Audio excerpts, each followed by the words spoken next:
सुंदर ते ध्यान उभे विठे सुंदर ते ध्यान उभे विठे सुंदर ते ध्यान उभे विठे सुंदर ते ध्यान उभे विठे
नाही वाजला. असं का? हा.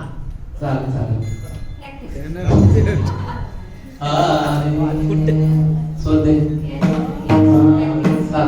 खालच्या राम कृष्ण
लेकुराचे हित वाहे माऊलीचे चित्त ऐशी कळवळ्याची जाती करी लाभावीन प्रीती पोटी वार वाहे त्याचे सर्वस्वही साहे ऐशी कळवळ्याची जाती करी लाभावीन प्रीती तुका म्हणे माझे तुम्हा संतावरी ओझे ऐशी कळवळ्याची जाती करी लाभावीन प्रीती विठ्ठल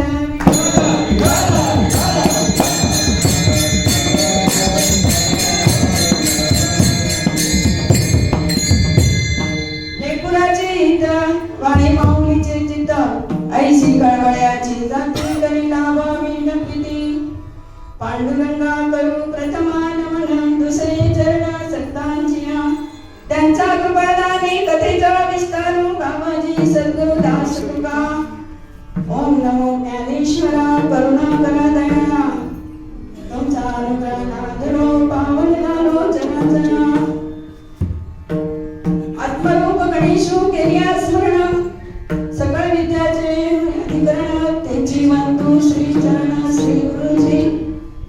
नमस्कार आता राजाधिराज भगवान श्री पांडुरंगराय विश्वसंत श्रेष्ठ श्री ज्ञानेश्वर माऊली परमपूज्य सद्गुरू माऊली अप्पा महाराज व परमपूज्य श्रेष्ठ श्री गुरुदेव व तुम्हा सर्व सज्जन संतांना नम्र भावनेने नमस्कार करून सेवेला आरंभ करण्यापूर्वी हा जो उपक्रम आपण सर्व शिष्य मंडळांनी हा जो उपक्रम चालवलेला आहे तो हा उपक्रम एकदम योग्य रीतीने आहे आणि त्या निमित्ताने मला ही सेवा दिलेली आहे. उपक्रम म्हणण्यापेक्षा ही विठ्ठल नामाची शाळा भरते. ऑनलाईन शिक्षण आता कसं शाळा बंद आहे आणि मुलांना ऑनलाईन शिक्षण आहे मोबाईल मधून, त्याप्रमाणे हे शिक्षण चालू आहे. ही शाळा भरते. विठ्ठल नामाची शाळा भरली. विठ्ठल नामाची शाळा भरली.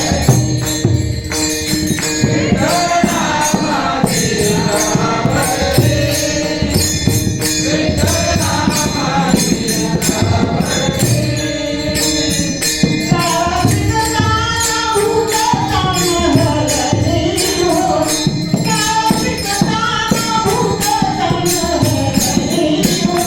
विठ्ठल नामाची शाळा भरली. विठ्ठल नामाची शाळा भरली. त्यामुळे हे आमच्यासाठी सामान्य लोकांसाठी अभ्यासू लोकांसाठी तरी हे खूप चांगलंच आहे हे उपक्रम. तर त्या निमित्ताने तरी हा जो अभ्यास आहे 15 दिवसातून एकदा आपल्या श्री गुरूंच्या पुढे तो अभ्यास मांडला जातो आणि त्याच्यातून भले आपल्याला रिझल्ट भेटो ना भेटो पण आपले धडच वाटतो आणि अभ्यास होतो. बस इतकंच आहे आणि त्या निमित्ताने ही सेवा माझ्या वाट्याला आलेली आहे. तर हे माझं भाग्यच समजते. तेव्हा असून सेवेकरता निवडलेला अभंग जगद्गुरु संत श्रेष्ठ श्री तुकाराम महाराजांचा 4 चरणांचा अभंग आहे. या अभंगामध्ये तुकाराम महाराजांनी संतांचा आधार घेऊन आपला उद्धार करून घ्यावा असा विचार मनात ठेवून संतांचा महिमा सांगतात ते या अभंगामध्ये. तेव्हा मनुष्याचा जन्म जो आहे तो केवळ भगवत प्राप्ती करता आहे आणि भगवत प्राप्ती करून घेणं ही आवश्यक आहे. तेव्हा भगवत प्राप्ती करण्याकरता सगळेजण दिसत आहेत. जेव्हा मूल जेव्हा गर्भामध्ये असतो आईच्या उदरामध्ये असतो तेव्हा भगवंतांनी त्याला कबूल केलेला असता.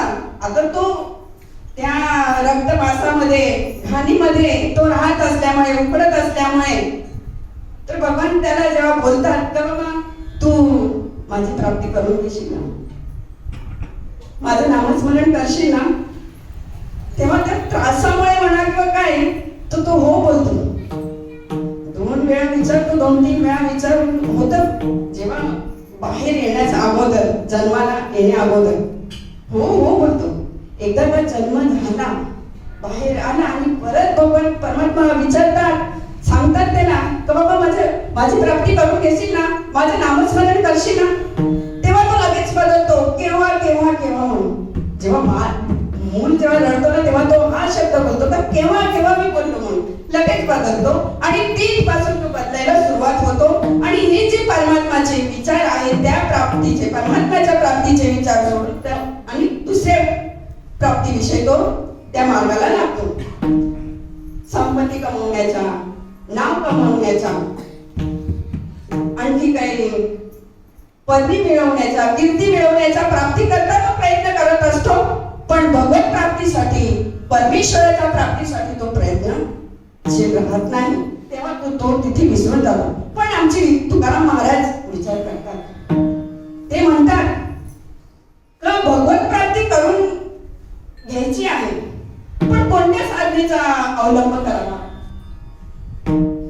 कारण साधने तर भरपूर आहेत. तपस्या, दान, योग, याग इत्यादी सगळे काही भगवंताच्या प्राप्तीचे साधनं आहेत. पण याच्याने तो परमात्मा प्राप्त होणार स्वतः सांगतात, न च मां रोदती योगो न सांख्यं धर्म एव च न स्वाध्यायस्तपो त्यागो निष्ठापूर्तनं दक्षिणा. तेव्हा भगवान सांगतात का मला प्राप्त करण्यासाठी मी प्राप्त तुला योगाने होणार नाही, ज्ञानाने मी प्राप्त होणार. प्रकृती पुरुषाचं जे ज्ञान आहे त्याच्याने मी प्राप्त होणार नाही, धर्माचरणाने मी प्राप्त होणार नाही. न स्वाध्याय तपो त्यागो, मी स्वाध्यायाने पण प्राप्त होणार नाहीये, तपस्याने पण प्राप्त होणार नाहीये आणि त्यागानेही मी प्राप्त होणार नाहीये. त्याच्यानंतर काय सांगतात, न इष्ट पूर्त. तेव्हा इष्ट काय, तर यज्ञयाग करणे याला इष्ट कर्म म्हटलेले आहे. आणि पूर्त कर्म म्हणजे जसं काय बाग बगीचे, पाणपोया लावणे, कुपी, तलाव, विहीर वगैरे जे काय आहे हे बांधणं याला पूर्त कर्म म्हणतात. तेव्हा भगवान म्हणतात मी याच्याने मी प्राप्त होणार नाही. आणि साधू संतही सांगतात का याच्याने तो परमात्मा प्राप्त होणार नाही. आमचे एकनाथ महाराज सुद्धा सांगतात, हरिप्राप्तीशी उपाय धरावे, हरिप्राप्तीशी उपाय धरावे संतांचे पाय. विठ्ठल विठ्ठल विठ्ठल.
संतांची संगती लागेल. तर संतांची संगती आपल्याला करायची तर आपल्याला काय हेतू ठेवायला लागेल, तर फक्त आणि फक्त परमात्म्याची प्राप्ती करून घेण्यासाठी. हेतू दुसरा नसावा, फक्त परमेश्वराची प्राप्तीसाठी तो हेतू असावा. नाही तर अनेक हेतू असतात सगळ्यांचे. संतांचे पाय करायचे म्हणजे पाय धरून नाही बसायचे का, आपल्याला पाय धरून बसले म्हणजे आपल्याला परमेश्वराची प्राप्ती होईल. नुसतं पाय धरून बसून नाही होणार. तर संत जे सांगतील ते ऐकणं, ते सांगतील त्याप्रमाणे आपण आचरण करणं, याला म्हणतात करावे ते संतांचे पायी.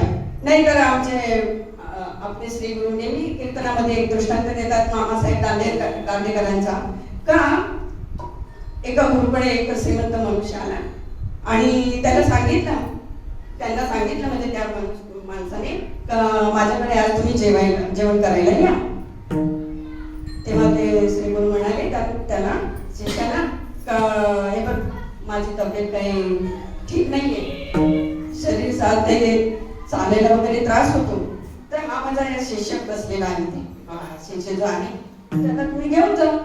पाय धरून बसलेला होता. आता असं सांगितल्याबरोबर त्या शिष्याला एकदम आनंद झाला. मनात नुसते लाडू, आता आपल्याला चांगलं चांगलं खायला भेटेल म्हणून. तर थोड्या वेळात त्या माणसाने, त्या व्यक्तीने त्याला सांगितलं, काहीतरी काम सांगितलं, गाडीची चालली आहे, माझ्या गाडीमध्ये अमुक पाळायची पिशवी आहे, श्रीगुरूंना भेट द्यायला आणले, विसरलो. तर तो म्हणतो पाय कशी सोडू. तेव्हा ही असा हेतू, काम सांगितल्यावर म्हणतो पाय कसे सोडू आणि जेवण करायला जा म्हटलं तर आज्ञा कशी म्हणू. तेव्हा असा हेतू नसावा. आपल्याला परमेश्वराची प्राप्ती करायची आहे ना, मग आपल्याला फक्त त्याचाच विचार करायला पाहिजे, तर त्याचीच प्राप्ती व्हायला पाहिजे, म्हणून आपण ही संतांची संगती करायची आहे. तेव्हा भगवान स्वतः सांगतात का अशी जर आपण परमेश्वराच्या प्राप्ती ठेवून जर आपण संतांची संगती केली तर आपल्याला नक्कीच उधार आहे. आणि भगवान त्यासाठी एका भागवतामध्येही सांगतात, सत्संगे नाही दैत्या यातुधाना खगा मृगा. कोणाकोणाचा उद्धार झाला असे सांगतात भगवान. तर सत्संगे नाही दैत्या यातुधाना खगा मृगा गंधर्व अप्सरसो नागा सिद्धाचारण गोता. तेव्हा संतांच्या संगतीमध्ये अत्यंत जड मूळ योनीमध्ये जन्माला आलेले निशाचर, दैत्य, दानव, अप्सरा, गंधर्व, सिद्ध, चारण, सर्प, विषारी सर्प, नाग आणि कुहकाचा उद्धार झाला संतांच्या संगतीने. कारण त्यांचा हेतू काय, तर फक्त आणि फक्त परमेश्वराची प्राप्ती. तर अशा प्रकारे पशु पक्षी सर्प वगैरे यांचा उद्धार झाला. तर आपण तर मनुष्य आहोत, सहजच आपण श्रेष्ठ आहोत आणि आपल्याला परमेश्वराची प्राप्ती करून घेता येईल.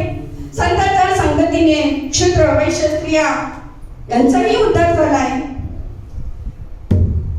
आज काय सांगायचंय तर सर्व वर्ण धर्मातून बाहेर टाकलेले अत्यंत ज्यांचं कोणी नाव सुद्धा उच्चारत नाही, ज्यांची नुसती सावली पाहिली तरी तो लांब पडतो, असे अत्यंत मलिन अत्यंत लोक त्यांनी सुद्धा संतांची संगती केली आणि त्यांनी उद्धार करून परमपदांना प्राप्त झाले, परमेश्वराला प्राप्त झाले. ते अहो नारदाच्या पोटामध्ये म्हणजे नारदाच्या नुसत्या गोष्टी ऐकून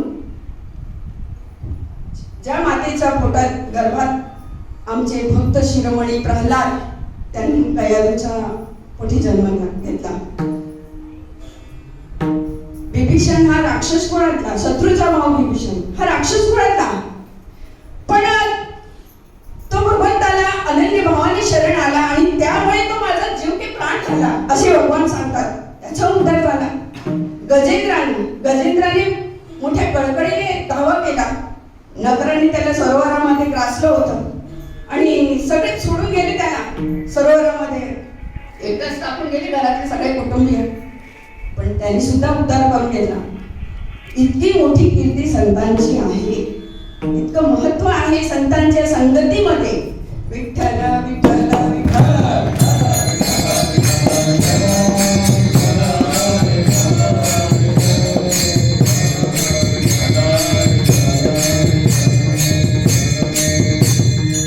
एकंदरीत सांगायचं म्हणजे संताविण प्राप्ती नाही अशी वेद देती ग्वाही. वेदांनी सुद्धा सांगितले, मान्य केलंय का संताविण प्राप्ती नाही परमेश्वराची आणि आपला उद्धार नाही. म्हणून तुकाराम महाराजांनी ठरवलं का भगवत प्राप्ती करण्याकरता संतांचाच आधार घ्यायचा.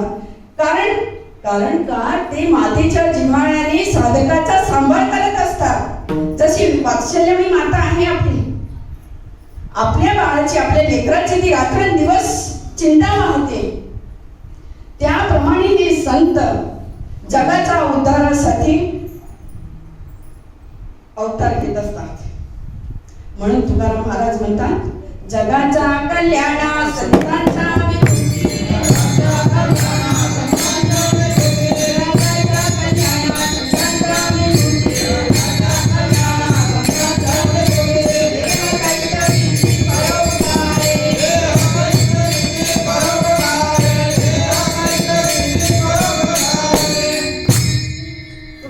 सामान्य लोकांसाठी ते त्यांचा अवतार असतो. जगाचं कल्याण, जगाचा उद्धार कसा होईल त्याच्यासाठी ते रात्रंदिवस तळमळत असतात. रात्रंदिवस त्यांचे प्रयत्न सुरू असतात.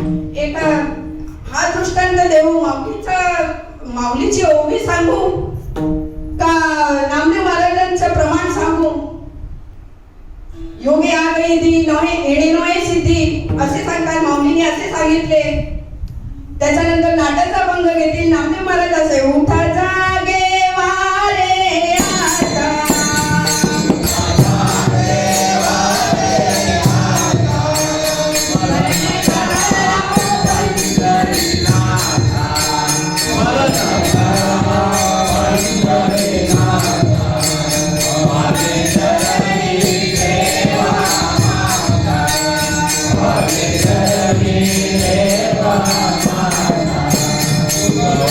Bye.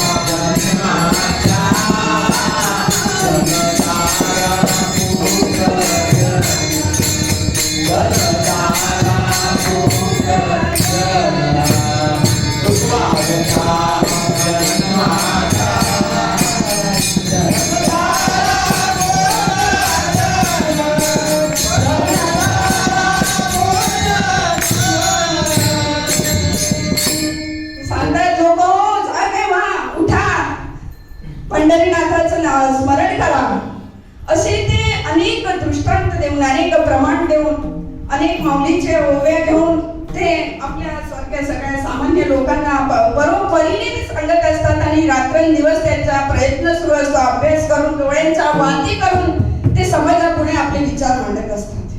तर समाजाचं कल्याण व्हावं यासाठी ते आपल्या देहाची पण पर्वा नाही करत. आणि म्हणून या आशयाने आमचे तुकाराम महाराज अभंगाचा पहिल्या चरणात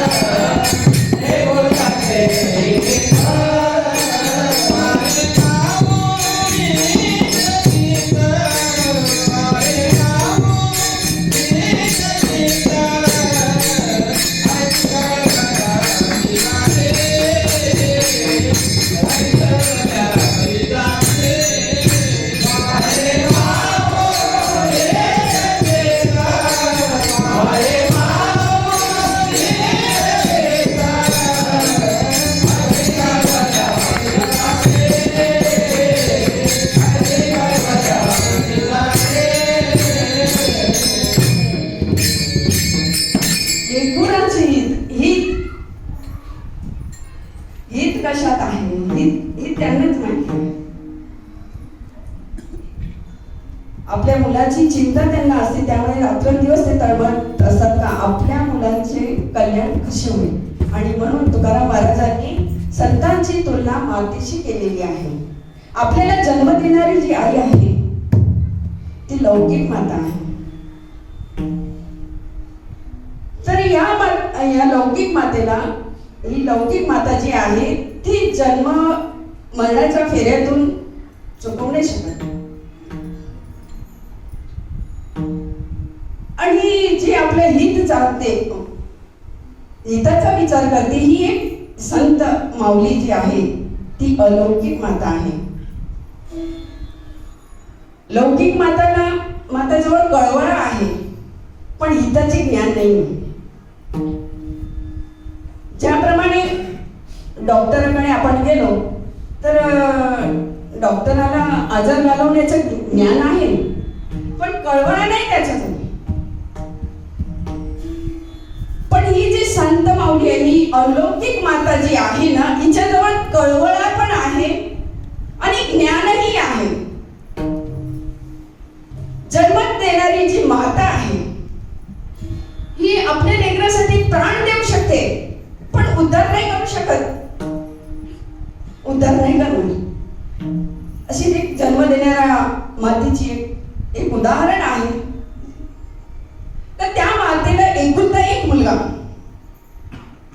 वडील हे लहानपणीच वारले आणि त्यामुळे त्या मुलाला दुर्जनाची संगती लागली आणि तो दारू, जुगार, व्यभिचार करू लागला. व्यसनामध्ये अडकला गेला तो आणि जेवढी होती नव्हती तेवढी सगळी संपत्ती त्याने संपवून टाकली, लुटली त्याने त्या व्यसनापायी. आता काहीच शिल्लक नाही राहिलं त्याच्याजवळ. आईच शेवटी त्यांनी राबवते ते फक्त आता आईचे दागिने, आणि आईला सांगितलं आता मला दागिने दे. दागिने मागू लागला, आईने दिले नाही. आई म्हणते का आता एवढे तरी राहू दे शेवटचे, मला माझ्या नवऱ्याची निशाणी म्हणून. आणि आडल्या नडलेला आता तू तर काही बघत नाही, होती तेवढी संपत्ती संपवली, मग आता हे तरी दागिने राहू दे, मला काही जरूर लागली, गरज लागली तर मला उपयोगाला पडली. पण त्याने नाही ऐकलं, नाही दिले म्हणून तिला मारली. आईला नुसती मारली नाही तर तिला ठार मारली. ठार पण मारून त्याचं समाधान नाही झालं तर त्याला कापली. कापूनही त्याचं भागलं नाही तर तिचे तुकडे तुकडे गेले. तुकडे तुकडे केल्यानंतर तिला एका गोणीमध्ये भरला आणि पहाटेच्या वेळी ती गोण डोक्यावर घेऊन चालला टाकायला बोलून. कोण बघतंय म्हणून, कोणी बघू नये म्हणून तो गेला. निघाला रस्त्यावर, पोलिसांची गाडी आली. पोलिसांनी बघितलं का हा मनुष्य काय घेऊन चालले, आपण झडती तरी घेऊया बघू. त्याला थांबवलं. थांबवल्यानंतर त्याला विचारलं, ए काय चाललंय, हे काय घेऊन चाललंय? तो म्हणतो काय नाही, आमच्या घराचं जरा काम काढलं होतं, त्याचा कचरा निघाला, तो टाकायला चालू. पोलिसांनी ऐकलं नाही, ते गोळी खाली ठेवली. उघडाले, दुसरे त्यांच्या हाताखाली होते. मोठा साहेब म्हणाला, उघडली ती. उघडल्यानंतर पाहतात तर त्याच्यामध्ये प्रेत आहे. एका बाईला कापून ठेवलेली आहे. त्यांनी सांगितलं, साहेब याच्यामध्ये तर बाई आहे आणि बाईचे तुकडे तुकडे केलेले आहे. आणि ते टाकायला निघाले. तेव्हा तो मोठा साहेब होता, तो म्हणाला, याने जसे त्या बाईचे तुकडे केले तसे याचेही तुकडे करा. यालाही ठेवू नका, तुकडे करा याचे.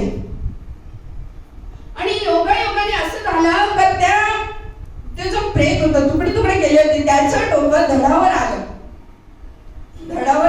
आणि त्याच्यामध्ये प्राण आल्यावर तो प्रेत बोलला का, नका पोलीस लोकांनो, नका, माझ्या मुलाचे तुकडे तुकडे नका करू. म्हणजे एवढं त्यांनी नीच काम केलंय, नरकाला जाण्याचं काम आपल्या मुलांनी केलंय, याचंही तिला काहीही भान नाही.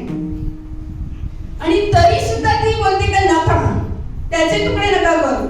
तिचे प्राण घेतले, तिचा जीव घेतलाय. मातृहत्यारा म्हणून तो एक मातृहत्यारा झालाय, तरी पण ती त्याला नरकाला जायची तयारी, तरी सुद्धा बोलते त्याला मारू नका. ही आई, ही लौकिक माता जी आपल्या मुलाचा उद्धार नाही करू शकत, ही जी जन्म देणारी माता आहे, ही उद्धार नाही करू शकत. जन्म मरणाचा परंपरा आहे, तो ती सोडवू शकत नाही. ती तिचे लाड कौतुक करतच राहणार. पण ही जी संत माऊली आहे, ही संत माऊली मात्र आपला उद्धार करू शकते. जन्म मरणाच्या परंपरेतून आपल्याला सोडवू शकते. विठ्ठल विठ्ठल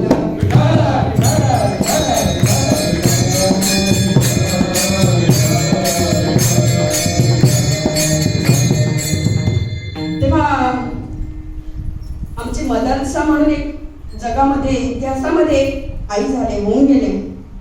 त्या आपल्या पुत्राला रांगत असताना त्याला उपदेश करते. त्याला रांगत रंगणारे बाळा तू आता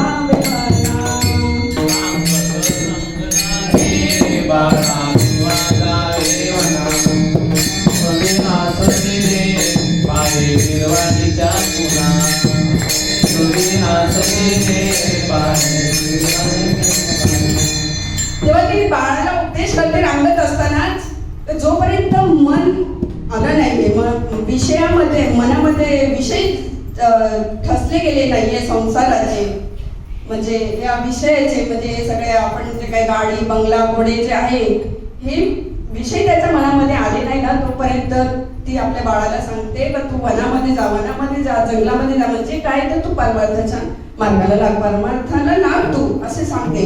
ओटी पुत्रा जाई बाळा,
आणि संतांची जी मांदी आहे त्यांच्यामध्ये तू बस, उठ बस.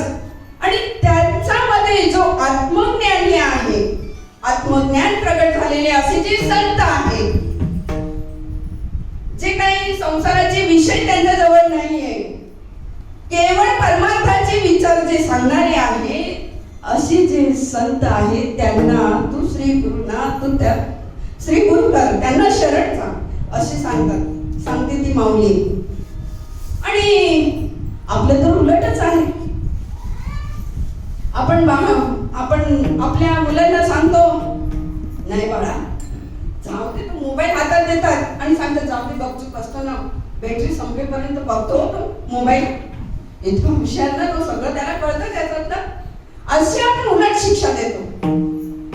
10 वाजेपर्यंत झोपतो ना, झोप दे खुशाल. शाळेत जायला सुद्धा अजून ना तो लहान आहे, तो ना माझ्या वाचून तो राहू नाही शकत, त्यामुळे आता नको, मग आपण बोलायचं का नाही, राहू दे आता, मग यंदाचं वर्ष राहू दे, मग पुढच्या वर्षी बघू. अशी आपण आपली समज आपण बोलतो. आपण सगळ्या ज्या आया आहेत ना, असं उलट बोलतो, सगळे उलटेच विचार सांगतो आपण. पण त्यांना समजत नाही का आपल्या अशा विचाराने मुलाची बर्बादी आहे. असं कसं त्याला वळण लागेल, कसं तो पुढे जाणार याचा विचार आपण करत नाही. पण ही संत माऊली ह्या सगळ्या गोष्टीचा विचार करतात आणि तीच संत माऊली आपल्याला जन्म मरणाच्या परंपरेतून सोडू शकते.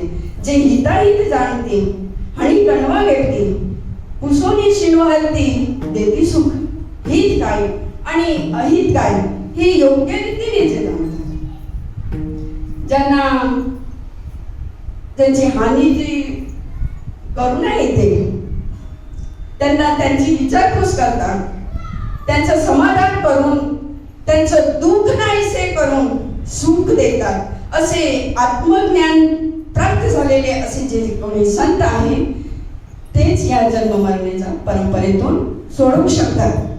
कारण त्यांचा जन्म म्हणजे परोपकारासाठी असतो, केवळ परोपकारासाठी ते जगतात. परोपकाराये फलंती वृक्षा, परोपकाराये दोहंती गावा, परोपकाराये वहंती नद्या, परोपकाराये इदं शरीरम्. परोपकारासाठी वृक्ष फळ देतात, परोपकारासाठी गायी दूध देतात, परोपकारासाठी नद्या वाहतात आणि परोपकारासाठी संत जगतात. म्हणून कारण त्यांची जातच कळवळ्याची आहे ना, हे आपण ऐसी कळवळाची जात, ऐसी कळवळाची जात, ऐसी कळवळाची जात,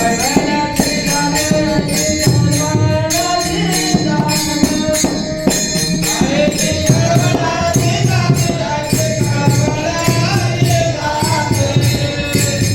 ऐसी कळवळाची जात, ऐसी कळवळाची जात, ऐसी कळवळाची जात,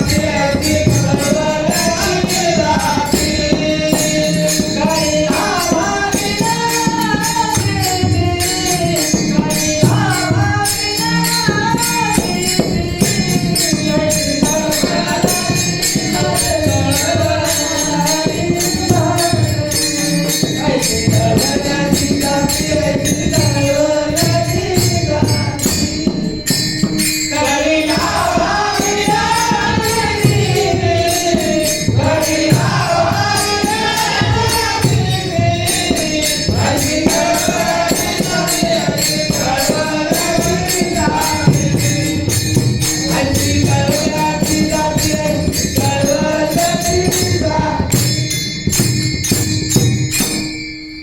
त्यांची जातच कळवळ्याची आहे.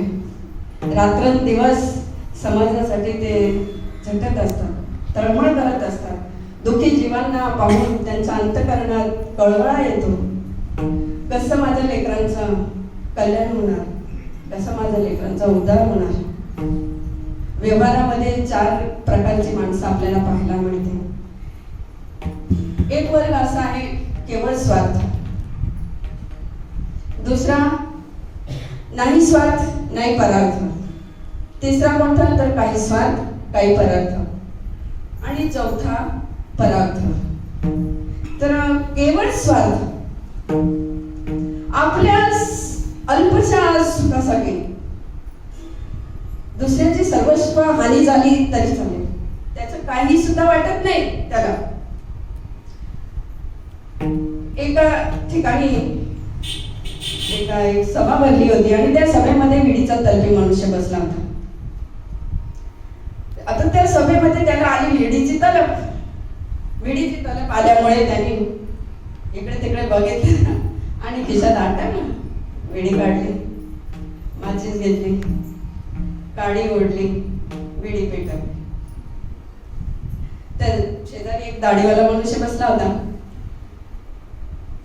तर ती काडी ओढल्याबरोबर त्याची दाढी पेटली आणि विडी काडी घेतली.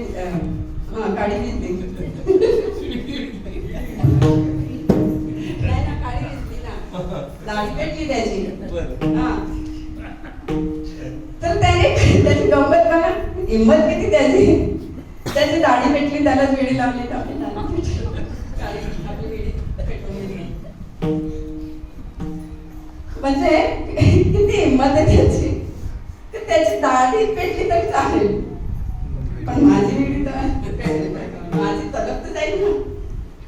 असा हा एक वर्ग आहे, केवळ स्वार्थ. आणि दुसरा वर्ग नाही स्वार्थ नाही परार्थ, अज्ञान अंधारात बुडालेला हा वर्ग केवळ जगायचं म्हणून जगतो. आपलं कर्तव्य काय, आपण काय करायला पाहिजे, आपण काय करतो आहे हे काहीच तर जाणत नाही.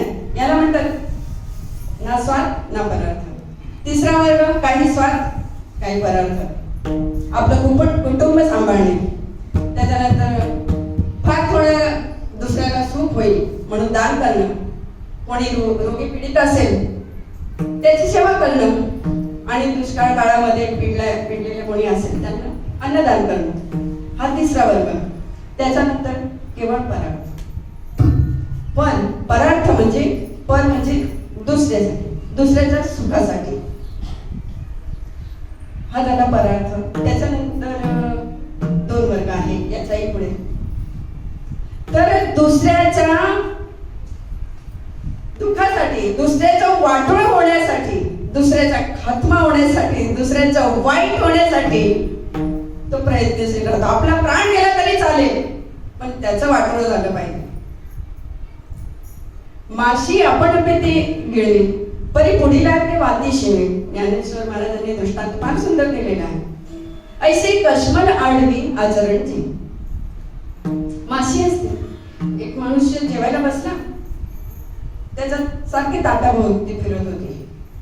दुसरी माशी तिला म्हटले, काय ग सारखे इथे फिरते, म्हणते सारखे फिरते, जाशील ना त्याच्या पोटात. ती बोलते त्याच्या पोटातच जायचंय ना, म्हणते मी मेली तरी चालेल पण त्याच्या पोटात जाईल, म्हणजे त्याला ओळखायला लावेल मी. असा हा एक वर्ग आहे. तर दुसऱ्यांचं वाईट आणि दुसऱ्यांचा वाटोळ झाला की त्यांना फार आपण आपला प्राण गेला तरी चालेल पण त्याचं वाईट करणार. आणि त्या दोन वर्गापैकी एक असा वर्ग आहे तर दुसऱ्याच्या सुखासाठी आपला प्राण अर्पण करणार. तर इथे शिबिराजाची गोष्ट आहे. शिबिराजा नावाचा मोठा उद्धार होता, फार उदार मनाचे होते शिबिराजा. आणि इंद्रदेव आणि आपले वरुण देवांनी ठरवलं यांची परीक्षा घ्यायची, यांची उदारता पाहूया आपण किती उदार मनाची आहे. आणि म्हणून त्यांनी ठरवलं, त्यांनी नाटक रचलं आणि दोघांनी पार्ट बदलला. इंद्रदेव हा ससाना झाला आणि वरुणदेव हे कबूतर झाले, कबूत पक्षी. मग मुद्दाम त्या कबुतराचा पाठलाग केला ससानाने आणि तो कबूतर जो आहे घाबरत पळू लागला पुढे. त्याच्या मागे ससाना पळता शिबिराजा बसले होते त्या ठिकाणी गेले, जाऊन मांडीवर बसला आणि तो पक्षी बोलायला लागला शिबिराजांना, मला वाचवा, मला तो खायला येतोय. चालेल. शिबिराजा शांत बसले. तेवढ्यात तो धप्पा टाकत आला मागे. ससाना पक्षी खूप ताकदवान असतो, तो आला आणि शिबिराजाला म्हणाला, का मला दे, हे माझं भक्ष्य आहे, मला खायचं आहे, मला फार भूक लागलेली आहे, भुकेने मी व्याकुळ झाले, नाही तर मी मरेल. तेव्हा शिवराज म्हणाले तुला मांसच पाहिजे ना, मग दुसरं देतो ना, दुसरं मांस देतो ना. तर तो ससाना पक्षी म्हणतो का नाही, मला याचंच मांस पाहिजे. एकतर मग तुझं मांस दे. तेव्हा शिवराजा म्हणाले चालेल, माझं देतो. तिथे वजन काटा तराजू ठेवलेलाच होता आणि लगेच त्यांनी आपल्या पोटऱ्या वगैरे कापल्या, मांड्या कापल्या आणि त्या वजन तराजूमध्ये टाकायला लागल्या. पण वजन काही भरत नाही, कारण त्याची परीक्षा घ्यायला आलेले ना इंद्रदेव वगैरे, त्यामुळे वजन काही भरत नाही. शेवटी सगळ्या अंगाचे लचके वगैरे काढले तरीही वजन भरत नाही. मग अख्खेच बसले शिवराजा, अख्खेच बसले आणि म्हणाले खा आता, मला अख्खच असं म्हटल्याबरोबर त्या दोघांनी आपले रूप प्रकट केले आणि म्हणाले तर तुझ्या दातृत्वपणाला आम्ही प्रसन्न झालेलो आहोत. तुझी उदारता बघून, तुझी दान देण्याची वृत्ती बघून आम्ही प्रसन्न झालेलो आहोत. तेव्हा तुला काय देऊ. तेव्हा त्यांनी फार सुंदर श्लोक म्हटलाय, विचार मांडले आपले. न त्वम आम कामये राज्यम, न स्वर्गम न पुनर्भवम, कामये दुःख तप्तानाम, प्राणिनाम विनाशनम. हे देवा, मला राज्य नको, मला स्वर्गही नको आणि मोक्ष पण नको. माझ्या मनामध्ये एकच इच्छा आहे, तर जे कोणी या जगामध्ये दुःखी लोक आहेत त्या दुःखी लोकांच्या अंतःकरणामध्ये माझा वास व्हावा आणि त्या दुःखी लोकांच्या अंतःकरणामध्ये राहून त्यांना जो दुःख होतो तो दुःख मीच भोगावा, असं त्यांनी मागितलं. म्हणून हा जो वर्ग आहे दुसऱ्यांना सुख देण्यासाठी आपले प्राण देण्याची पण तयारी असते. म्हणून हे जे संत आहे हे दुसऱ्यांना सुख देतात.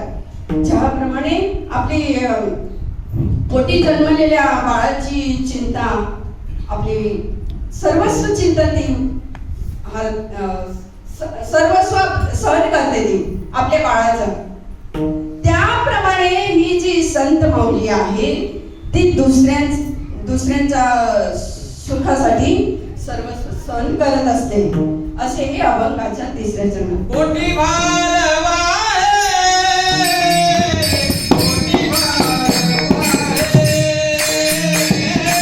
पोटी भारवाए, पोटी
कळवळ्याची जात असते त्यांची, अंतःकरणामध्ये त्यांचा कळवळा असतो, जिव्हाळा असतो.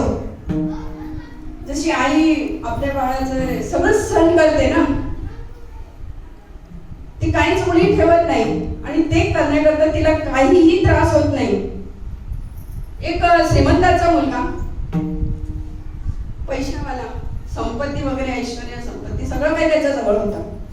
तो आईला म्हणाला, आई, सगळेजण म्हणतात का आईच्या ऋणातून कधीच कोणी मुक्त झाला नाही, म्हणून आईचं ऋण कोणी फेडूच शकत नाही, पण मी फेडेन.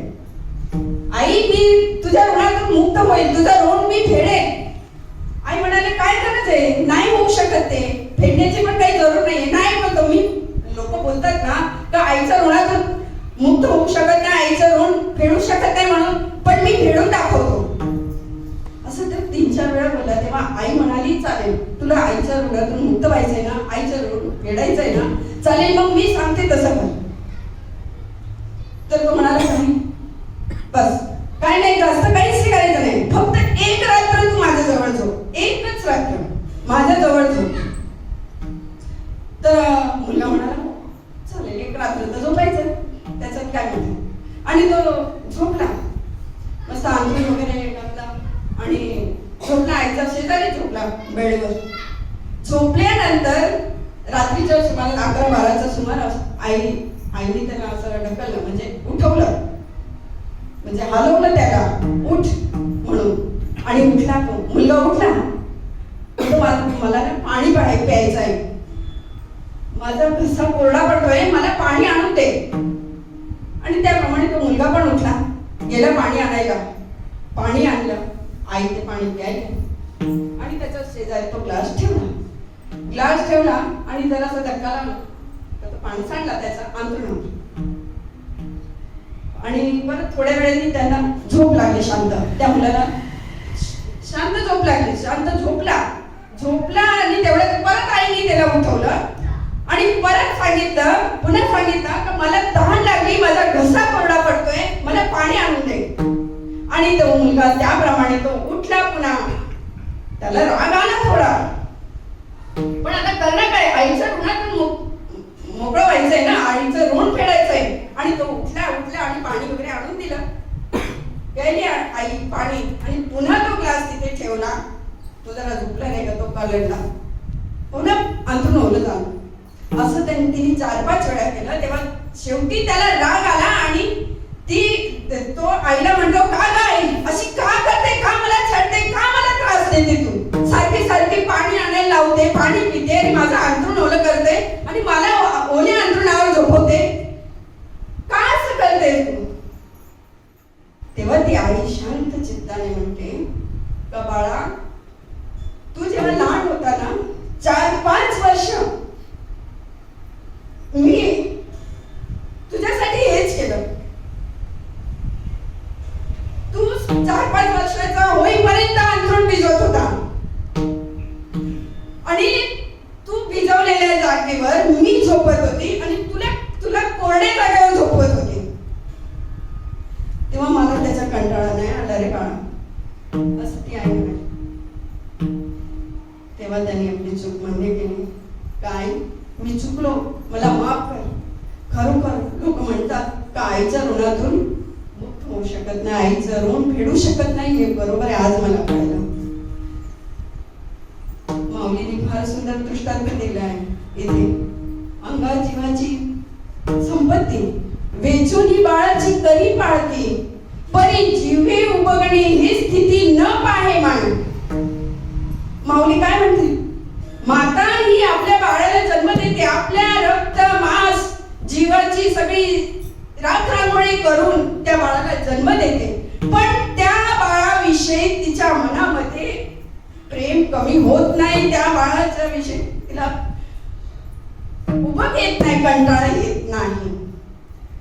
आणि म्हणून तुकाराम महाराज इथे म्हणतात, संत जे आहे, संत माऊली जे आहे, ही आपल्याला जागवतात, शिकवतात आणि आपला सांभाळही करतात. आपल्या सुखासाठी वाटेल ते करायला तयार असतात ते. आणि म्हणून मी त्यांच्याच आधारावर जगेल, हे अभंगाचं शेवटी सांगितलं.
अशा प्रकारे जर आपण संतांचा आधार घेऊन केवळ संतांच्याच आधारावर आपण जगलो, संतांवर आपण सगळा भार टाकून दिला, तर मग तो कितीही खालच्या पातळीवर असू द्या, त्याचा उद्धार झाल्याशिवाय राहणार नाही. विठोबा रखुमाई.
संतांच्या संगतीमध्ये कोणाचा उद्धार झाला असेल तर आमच्या त्रिजटा म्हणून राक्षसी आहे, त्रिजटा नावाच्या राक्षसी, त्यांचा उद्धार झाला. सीता मातेला जेव्हा रावणाने पळून नेली तेव्हा अशोक वनामध्ये तिच्या सहकार्य करण्यासाठी त्रिजटेला ठेवली होती. सीता माता या महान साधू होत्या आणि त्यांच्या सहवासामध्ये राहिल्यामुळे त्रिजटेमध्ये अमूलाग्र बदल झाला. तिचा जो राक्षसी स्वभाव होता तो संपून गेला पूर्णपणे. रावणाचा पराभव झाल्यानंतर श्रीराम प्रभू अयोध्येला यायला निघाले तेव्हा भगवंताने सीता मातेला विचारलं का तुला इथे कोणी सहकार्य केलं, कोणी तुला मदत केली, तर आपण त्याचा सत्कार करूया. तेव्हा सीता माता म्हणाल्या कहो मला त्रिजटेने फार मदत केली, सहकार्य केलं मला, पावली माझ्या एक सावलीसारखी ती माझ्या जवळ राहायची, तिने फार माझे सहकार्य दिलं मला. तेव्हा भगवंतांनी सांगितलं विभीषणाला जा तिला घेऊन या, तिला बरोबर घेऊन या. विमान पाठवलं विभीषणाबरोबर आणि विमान घ्यायला तिला आणायला विमान पाठवलं. गेले तिथे आणि सांगितलं तर तुला प्रभू रामचंद्रांनी भेट द्यायचं ठरवलंय, बोलवलंय तुला, तेव्हा चल म्हणून तुझा सत्कार करायचा आहे.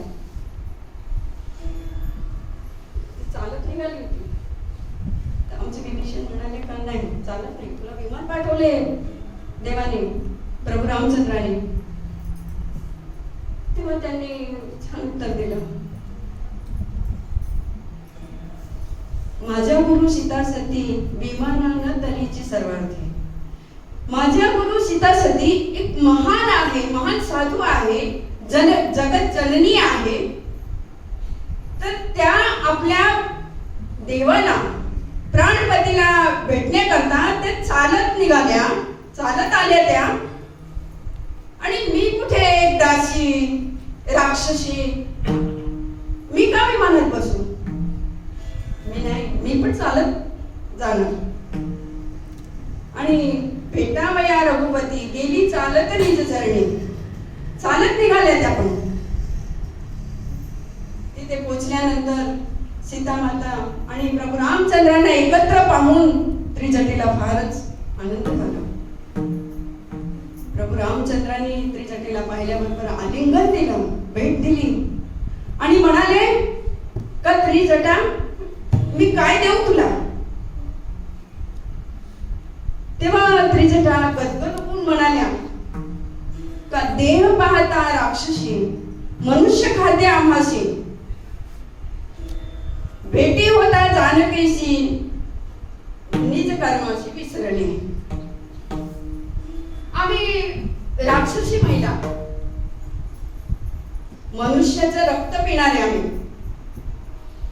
लोणच्यासारखे आम्ही माणसं खातो. पण जानकी मातेची भेट झाली आणि मी माझं जे काही कर्म असतात, दारू मांस मच्छी हे खाण्याचं मी विसरले. सत्संगे स्मरतानाम नामे झाले नित्य निष्काम. प्रत्यक्ष भेटला राम, विश्रामधाम जगाचा. सीता मातेच्या संगतीमुळे मी त्यांच्या संगतीमध्ये नामस्मरण केलं आणि त्यामुळे मी निष्काम झालेली आहे. आता कुठलेच काम राहिलेले नाही. आणि त्यामुळे तुम्ही मला भेटलात, तुमचे दर्शन झाले, तुम्ही मला आलिंगन दिलं, भेट दिली, त्यामुळेच आता मी परिपूर्ण झालेली आहे. आता मला कुठलीच इच्छा नाही. तेव्हा इथे तुकाराम महाराज म्हणतात की सीता या संत आहेत आणि त्यांच्या संगतीने राक्षसी सुद्धा मुक्त होतात. मग मी तर तेवढा राक्षस नाही, मग माझा उद्धार तर सहजच होईल. आणि म्हणून ते म्हणतात तुका म्हणे माझे तुम्हा संतापरी होते, अर्थात मी संतांवर अवलंबून राहील. ज्ञानेश्वर